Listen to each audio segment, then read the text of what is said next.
guys, good morning. Ayan, nasa office na ako. Pero lakas ng ulan na pinagdaanan ko, so grabe. Pero yun, thankful na rin nakarating ako ng office kasi wala akong dalang payong. So yun, lessons learned, lagi maglalagay ng payong sa bag. So anyway, papakita ko sa inyo yung ulan kanina. Isisingit ko after nito. So yun lang muna guys. Happy Tuesday morning. Bye!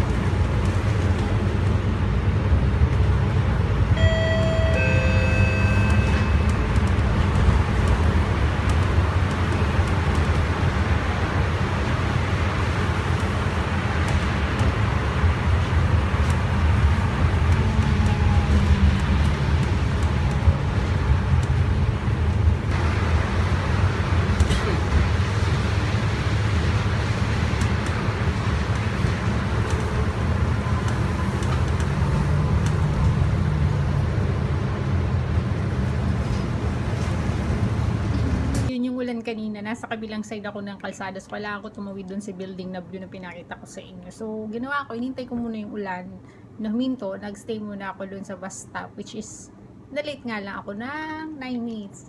So yun, yan guys, tapos na naman ang Tuesday, so it's 6:45 already, so let's go, time to go home. Hindi ko na nahabol yung bus. Yan guys, lapit na ako sa bahay namin. Nasa beach na ako. So yan.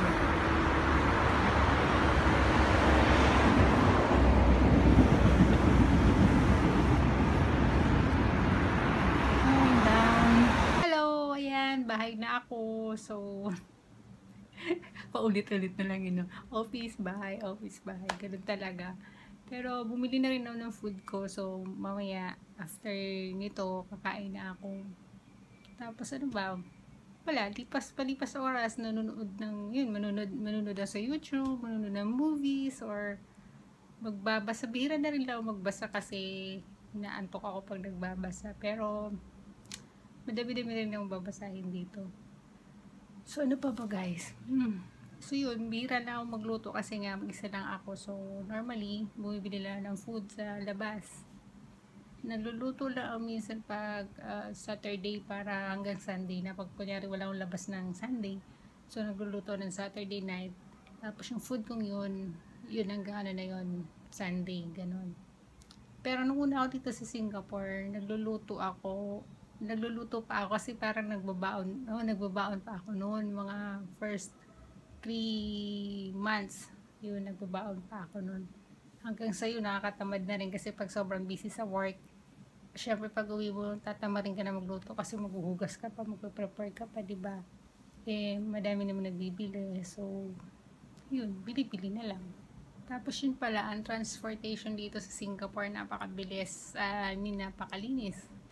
So, di nakakapagod yung kunyari kahit ang layo ng work mo, layo ng bahay mo, di mo may-feel yung pagod sa pag-uwi or pagpasok, unlike sa atin sa Pinas, diba? So, super traffic. Sa traffic mo lang ubos na energy mo. So, yun guys. Bukas na lang ulit. Bye. Thank you for watching. Good night. God bless.